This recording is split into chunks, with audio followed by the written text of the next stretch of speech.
राज्य में रहने वाले पंडित राम शास्त्री के परिवार में बड़ा बेटा हरि शास्त्री और उसकी पत्नी लक्ष्मी व छोटा बेटा ओम शास्त्री और उसकी पत्नी पार्वती रहते थे। हरि स्वभाव का चतुर और चालाक था, लेकिन ओम सरल स्वभाव का था। लंबी बीमारी के कारण पंडित राम शास्त्री की मृत्यु हो जाती है। पिता के अंतिम संस्कार के बाद घर लौटकर जब हरि की पत्नी लक्ष्मी ने घर में थोड़ा एकांत देखा तो अपने पति से कहा, स्वामी, पिताजी तो गुजर गए, लेकिन अब आप अपने भाई से संपत्ति का बंटवारा कर लीजिए। हाँ, तुम ठीक कह रही हो। पर बंटवारा होगा कैसे? पिताजी तो कोई वसीयत करके ही नहीं गए।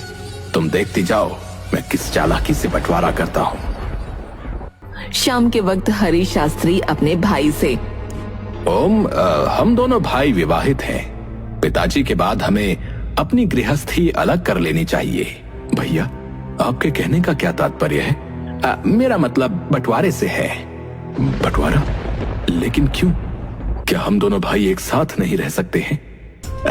ऐसी बात नहीं है, पर मैं चाहता हूं कि तुम एक जिम्मेदारी अपने ऊपर लो और सफलतापूर्वक उसका निर्वाह करो। भैया, पिताजी के बाद आप ही मेरे बड़े हैं, इसलिए आप जो कहेंगे मैं आजीवन उसे मानूंगा। तो ठीक है। देखो, पिताजी के द्वारा छोड़ी गई संपत्ति के नाम पर हमारे पास सिर्फ मकान और थोड़ी सी पथरीली जमीन है, जिसे सही करके खेती के योग्य बनाया जा सकता है। मुझे तो काफी ज्ञान है, इसलिए पिताजी का पंडिताई का कार्य मैं संभाल लूंगा और तुम्हारे जीवन निर्वाह के लिए तुम्हें वो जमीन देता हूं। और रही इस घर की बात, तो इस घर के 2 हिस्से कर दिए जाएंगे। ठीक है भैया, जैसा आपको उचित लगे। ये सब तो हो गया। अब हम दोनों पिताजी का संदूक खोलकर देखते हैं कि उसमें कितनी धन संपत्ति रखी है। दोनों भाइयों ने जब पिता का संदूक खोला तो वो अचंभित रह गए। इसमें तो केवल 5 स्वर्ण मुद्राएं हैं। क्या पिताजी ने जीवन भर बस यही कमाया था? ओम, तुम छोटे हो, इसलिए तुम 5 में से 4 स्वर्ण मुद्राएं ले सकते हो। बाकी की 1 मुद्रा मैं ले लूंगा। ठीक है भैया। रात के समय, ये तुमने क्या किया? 5 स्वर्ण मुद्राओं में से 4 मुद्राएं अपने छोटे भाई को दे दी। ये कैसा बंटवारा है? अरे, क्या तुम मुझे मूर्ख समझती हो? जिस दिन पिताजी मरे थे, मैंने उसी दिन सबकी नजर बचाकर संदूक में रखी 80 स्वर्ण मुद्राएं निकाली थी। 80, और उसमें सिर्फ 5 रख दी थी। इसलिए मैंने अपने छोटे भाई के साथ न्याय करते हुए अपना बड़प्पन दिखाया और उसे 4 स्वर्ण मुद्राएं दे दी। वो भी खुश और हम भी खुश। अब मैं समझी कि मुद्राओं का बंटवारा करते समय आप इतना भाई प्रेम क्यों दिखा रहे थे।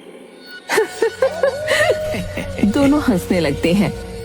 देखा किस चालाकी से सीधे साधे ओम को मूर्ख बनाया।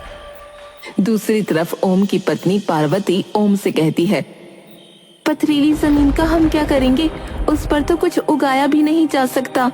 मनुष्य में यदि हिम्मत हो तो वो कुछ भी कर सकता है।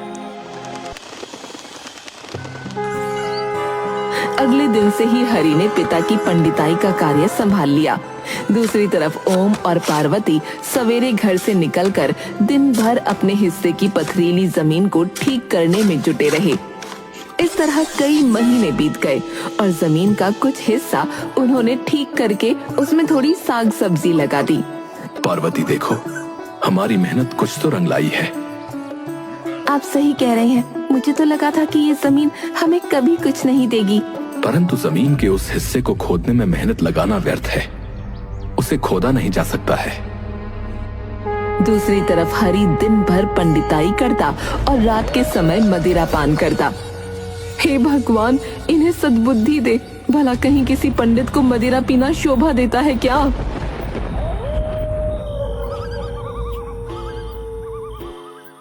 समझ नहीं आ रहा है कि आखिर करूं तो क्या करूं। इतनी मेहनत करने के पश्चात भी गरीबी है कि पीछा ही नहीं छोड़ रही। और बंटवारे में मिली स्वर्ण मुद्राएं तो हमने कब की बेच दी। अब तो कुछ भी नहीं है। वो ईश्वर से प्रार्थना करता है, हे भगवान, अब आपका ही आसरा है, आपका ही सहारा है। संकट की घड़ी में अब आप ही मेरी मदद कर सकते हैं। ऐसे ही दिन बीत रहे थे और एक रात ओम सो रहा था। उसने स्वप्न में एक व्यक्ति को देखा। ओम, अपनी पथरीली जमीन के दूसरे हिस्से को तुम क्यों नहीं खोदते? उस हिस्से को मैं कैसे खोद सकता हूँ? वहां तो बड़े बड़े पत्थर गड़े हुए हैं। उन्हें खोदने के प्रयास में मेरी कई कुदाल टूट गई। कुदाल की चिंता ना करो, बस हिम्मत रखो और उस भाग को खोदते ही तुम्हारे बुरे दिन समाप्त हो जाएंगे। ठीक है श्रीमान, आपके कहने पर मैं ऐसा ही करूंगा। पर आप हैं कौन? तो तुम मेरा परिचय पूछना चाहते हो? हाँ श्रीमान, मैंने आपको पहचाना नहीं। मैं वही हूं जिसको पुकार कर तुम बार बार यही कहते रहते हो कि अब मुझे आपका ही सहारा है। अर्थात आप प्रभु हैं। तुम स्वयं समझ सकते हो कि मैं क्या हूं। तभी ओम का स्वप्न टूट जाता है और वो उठकर बैठ जाता है। क्या मैं कोई स्वप्न देख रहा था या वास्तव में भगवान ने मुझे दर्शन दिए? तभी उसकी दृष्टि अपने सिरहाने पर रखी कुदाल पर पड़ी। अरे, ये कुदाल यहाँ किसने रखी? हैरान होते हुए उसने कुदाल अपने हाथों में उठा ली। कुदाल तो बड़ी मजबूत है, ठोस धातु की बनी हुई है। पृथ्वी पर तो ऐसी मजबूत कुदाल आज तक नहीं देखी। परंतु इसे यहाँ कौन रख गया? तभी उसके मन में एक विचार आया। कहीं सच में भगवान ने मुझे दर्शन तो नहीं दिए और उन्होंने ही ये कुदाल स्वयं मेरे सिरहाने रख दी हो? हाँ, अवश्य यही हुआ होगा, अवश्य।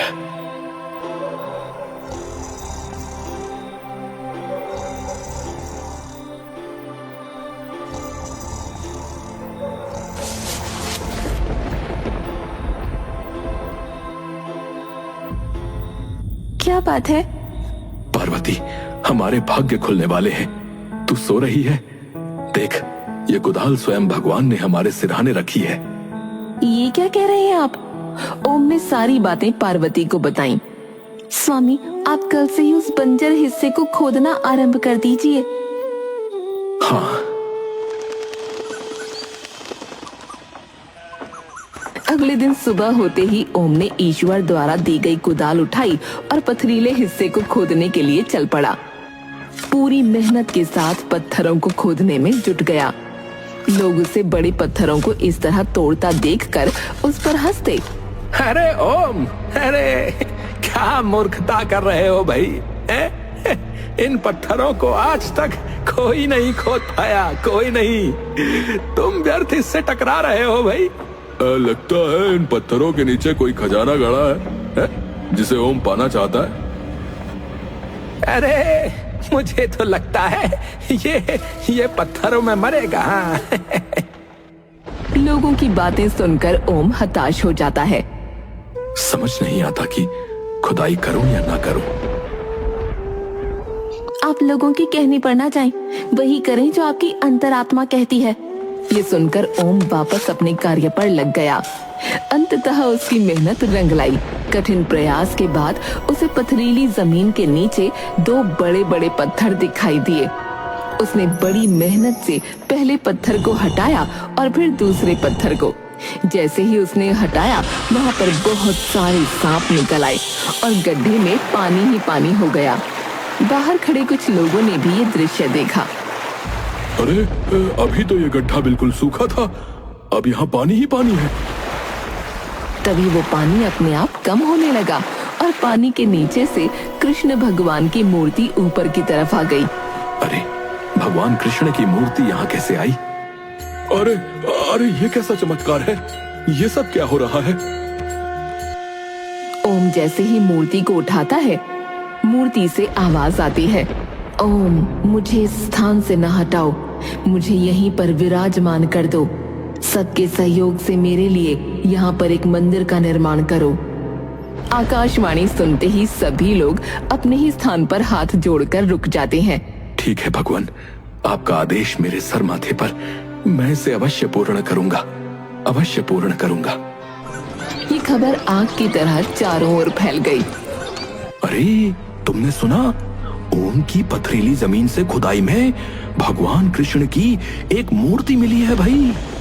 अरे वो कोई मामूली मूर्ति नहीं है भाई। आकाशवाणी द्वारा भगवान ने स्वयं कहा है कि उनके लिए उस स्थान पर एक मंदिर बनाया जाए। हाँ, ये तो बड़ा पुण्य का कार्य है भाई। हम सबको ओम को पूरा सहयोग देना होगा भाई। चलो चलो, इस काम में देरी नहीं करनी चाहिए। आज ही भगवान के लिए मंदिर बनाने के निर्माण कार्य में जुट जाते हैं। हाँ,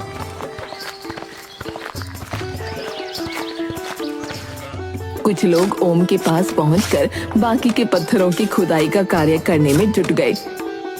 दूसरी तरफ रात के समय, कुछ सुना तुमने अपने भाई ओम के बारे में? उसे भगवान कृष्ण की एक मूर्ति मिली है। तो मैं क्या करूं अगर मिली है तो? ओम लोगों के सहयोग से उस स्थान पर मंदिर बनाने जा रहा है। अच्छी बात है, बनने दो उसे। अगर ओम ने वहाँ मंदिर बना लिया तो तुम्हारी पंडिताई के कार्य पर बहुत फर्क पड़ेगा। हो सकता है वो खुद पुजारी बन जाए। जब ऐसा होगा तब देखी जाएगी। अभी मुझे मदिरा पान करने दो और चुप रहो। मुझे क्या, तुम्हें एक दिन इस बारे में अवश्य पछताना पड़ेगा। दूसरी तरफ मंदिर का निर्माण कार्य जोरों शोरों से चल रहा था। हर कोई अपने सामर्थ्य के अनुसार निर्माण कार्य में सहयोग दे रहा था।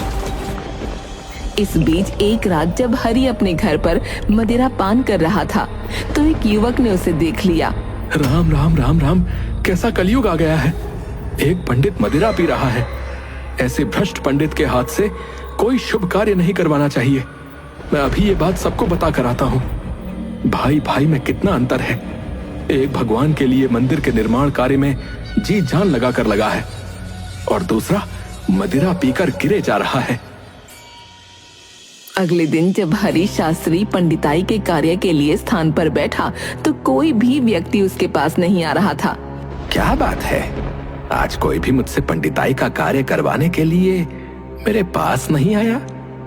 आज से पहले तो लोगों की भीड़ लगी रहती थी। शाम को वो परेशान सा घर पहुंचा। आज कितनी कमाई करी आपने? खाक कमाई? आज तो एक आदमी भी मेरे पास नहीं आया, फिर कमाई कहाँ से करता? अब कोई शुभ कार्य करवाने आपके पास आएगा भी नहीं। क्या बकवास कर रही हो? मैं बकवास नहीं कर रही, ठीक कह रही हूँ। कल रात किसी नगरवासी ने तुम्हें मदिरा पान करते हुए देख लिया है और उसके फल स्वरूप आज तुम्हारे पास एक व्यक्ति भी नहीं आया। ये तो बहुत बुरा हुआ। अब क्या होगा? होगा क्या, अब आपकी कमाई तो बंद ही समझो। जो धन है उससे ही गुजारा करना पड़ेगा। परंतु कभी ना कभी तो ये धन समाप्त हो जाएगा, तब हम क्या करेंगे? इस विषय में पहले ही आपको सोचना था। दूसरी तरफ मंदिर का निर्माण कार्य पूरा हो जाता है। नगरवासी बड़े ही प्रसन्न होते हैं। बेटा ओम, आज से हम तुम्हें मंदिर का पुजारी नियुक्त करते हैं भाई। कुछ स्वर्ण मुद्राएं दे दो ताकि मैं मदिरा खरीद कर ला सकूं। मदिरा के लिए तो मैं तुम्हें स्वर्ण मुद्राएं क्या, एक फूटी कौड़ी भी ना दूंगी। क्या कहा? मेरी बिल्ली मुझी को म्याऊं?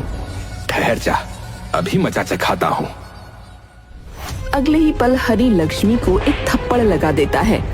तुमने मुझे थप्पड़ मारा? मुझे क्या करना है तुम्हारे धन का? जैसे चाहो वैसे खर्चो, कुएं में डालो या मदिरा में। लक्ष्मी ने संदूक की चाबी हरि के आगे फेंक दी। है, मेरा कमाया हुआ धन मुझे ही नहीं देने की बात कर रही थी। है।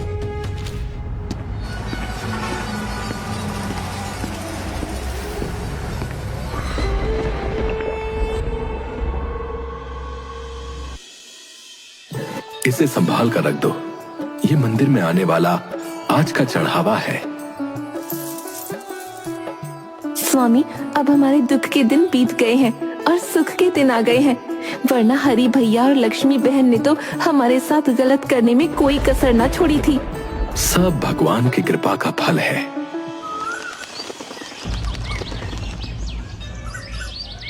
एक दिन मंदिर में एक पति पत्नी आए। हे प्रभु, तूने एक औलाद दी, वो भी जन्म से अंधी। भगवान बहुत आस लेकर आए हैं, इसकी आंखों में ज्योति भर दो। दोनों पति पत्नी भगवान के चरणों में सर झुकाकर रोने लगे। भगवान, हम पर कृपा करो प्रभु, और हमारी पुकार सुन लो। भगवान, हम पर कृपा करो और हमारी पुकार सुन लो। तभी मूर्ति से एक दिव्य ज्योति निकलती है और उस बालक की आंखों पर जाती है। अगले ही पल मुझे सब कुछ दिख रहा है, मुझे सब कुछ दिख रहा है। अद्भुत अद्भुत चमत्कार है ये तो। भगवान ने पुकार सुन ली भाई। अब तो मंदिर में जो कोई भी सच्चे हृदय से इच्छा लेकर आता, तुरंत ही उसकी इच्छा पूर्ण हो जाती थी। दूर दूर तक इस बात की चर्चा होने लगी। मैं तो सारा दिन मंदिर में व्यस्त रहता हूँ। क्या तुम्हें बड़े भैया के बारे में कुछ हालचाल मालूम है? वो कैसे हैं? वो आजकल बड़ी मुसीबत में है। उनकी पंडिताई का कार्य बिल्कुल ठप हो गया है। ये तो अच्छा नहीं हुआ। सुना है घर में रखी जमा पूंजी से वो आजकल अपना खर्च निकाल रहे हैं। इस संकट की घड़ी में हमें भैया की सहायता करनी चाहिए। आप ठीक कह रहे हैं स्वामी। आज भैया के यहाँ चल उनसे मिलकर आते हैं। दोनों घर से निकल पड़ते हैं। दूसरी तरफ लोग हरि को उठाकर उसके घर ले जा रहे होते हैं। तभी ओम और पार्वती वहाँ पहुँचते हैं। अरे क्या हुआ इन्हें? अरे होगा क्या भाई, मदिरा के नशे में चूर होकर सड़क पर पड़ा हुआ था और एक टांगे वाले ने इसे टक्कर मार दी। इसकी मृत्यु हो चुकी है, जीवित नहीं है अब ये व्यक्ति। ओम दुखी मन से अपने भाई केशव को घर ले जाता है। स्वामी, ये आपको क्या हो गया? दीदी रोइए नहीं, कुदरत को शायद ऐसा ही मंजूर था। भाभी हिम्मत से काम लीजिए। भैया चले गए हैं तो क्या, हम तो तुम्हारे साथ हैं। अंतिम संस्कार के पश्चात ओम लक्ष्मी से, भाभी आज से आप हमारे साथ हमारे घर पर रहेंगी। मैंने और तुम्हारे भाई ने तुम्हारे साथ घोर अन्याय किया था, मुझे क्षमा कर दो। भाभी, बीती बातों को भूल जाओ, भलाई इसी में है। ओम और पार्वती आदर सहित लक्ष्मी को अपने घर ले आते हैं।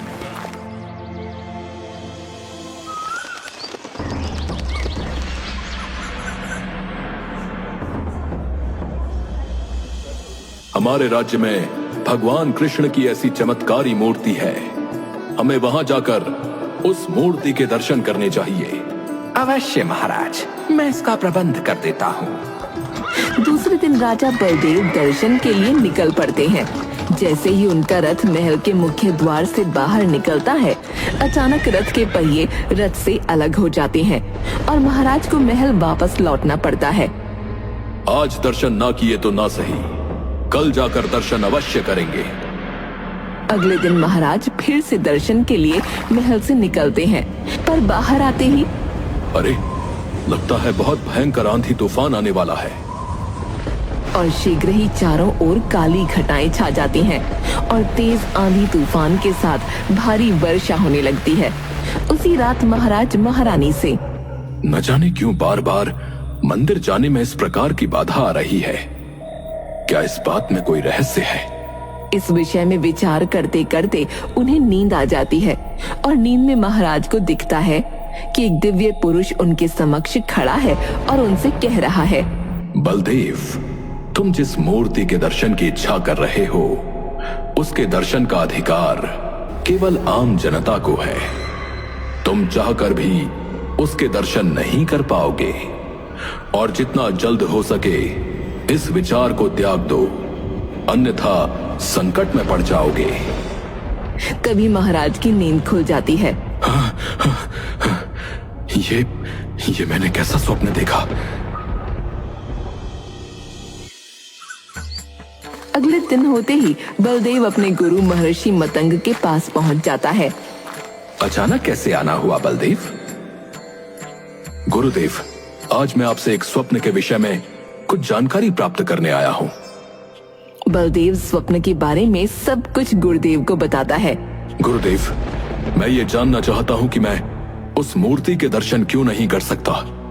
भगवान ने मेरे स्वप्न में आकर मुझे इस बात की चेतावनी क्यों दी है?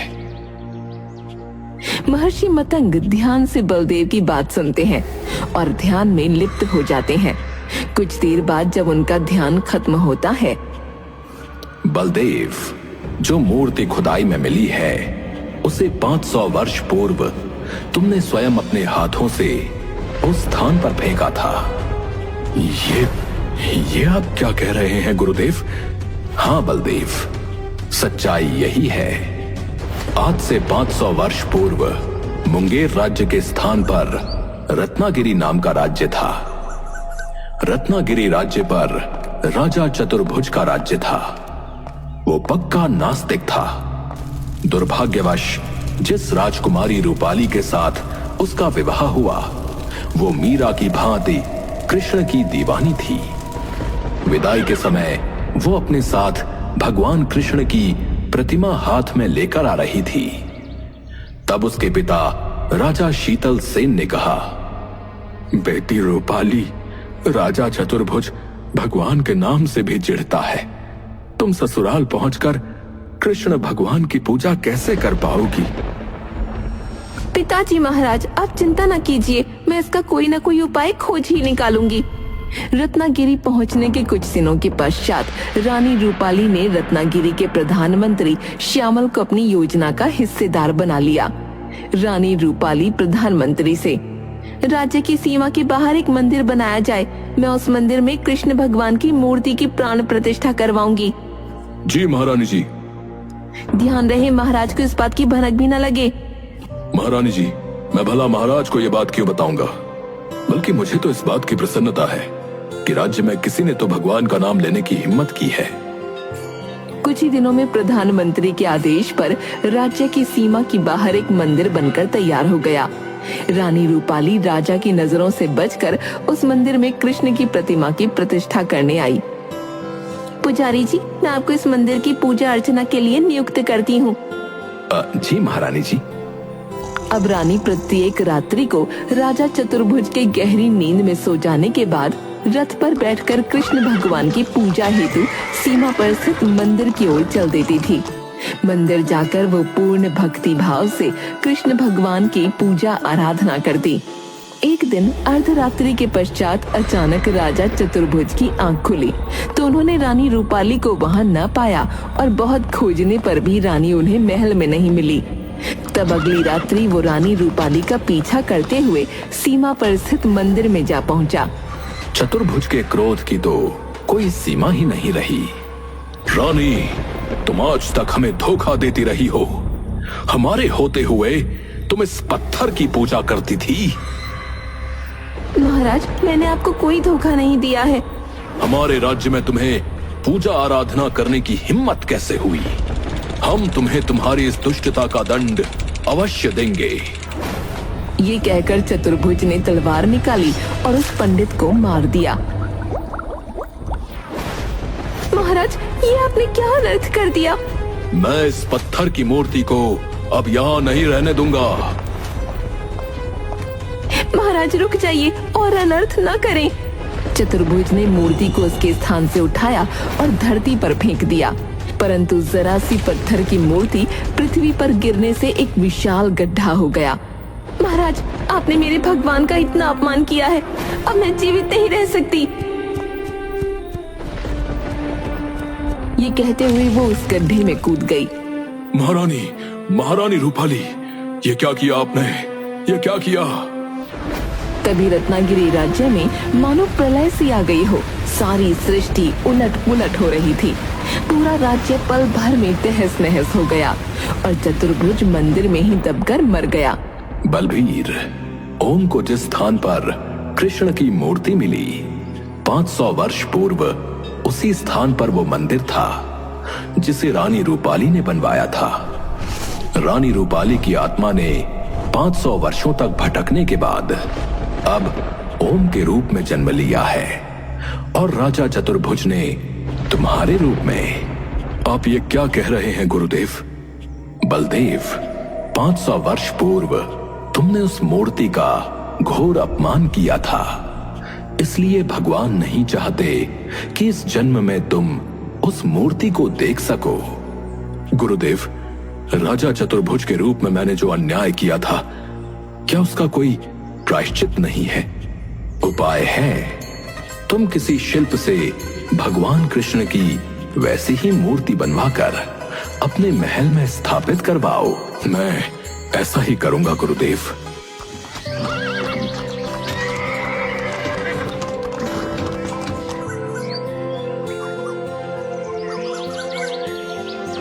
बलदेव के कहने पर कुशल शिल्पियों ने महल के मंदिर में वैसी ही मूर्ति का निर्माण आरंभ कर दिया जैसी मूर्ति उस मंदिर में थी। जब मूर्ति बनकर तैयार हुई, महाराज, वैसी ही मूर्ति है जैसी मूर्ति ओम के मंदिर में है। अच्छा, अति सुंदर। बलदेव प्रतिदिन श्रद्धा पूर्वक उस मूर्ति की आराधना करने लगा।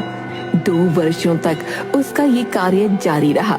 2 वर्ष पश्चात एक दिन जब वो पूजा कर रहा था, तभी उसे मूर्ति से आवाज आई, बलदेव, मैं तुम्हारी आराधना से प्रसन्न हूँ। अब तुम जाकर ओम के मंदिर में असली मूर्ति की पूजा कर सकते हो। बलदेव ने प्रसन्नचित्त होकर मंदिर जाने की तैयारी की।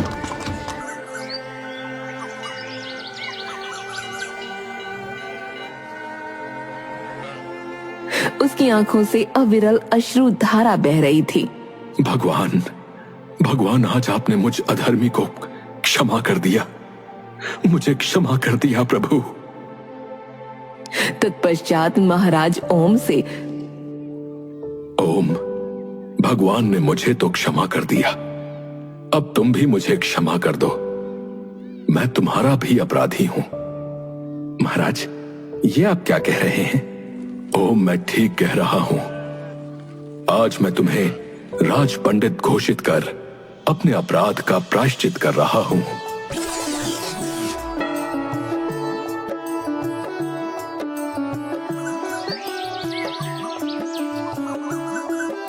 दरबार में राजा बलदेव ने ओम को राज्य का राज पंडित घोषित कर दिया। अब पूरे राज्य में ओम का और ज्यादा आदर सम्मान होने लगा।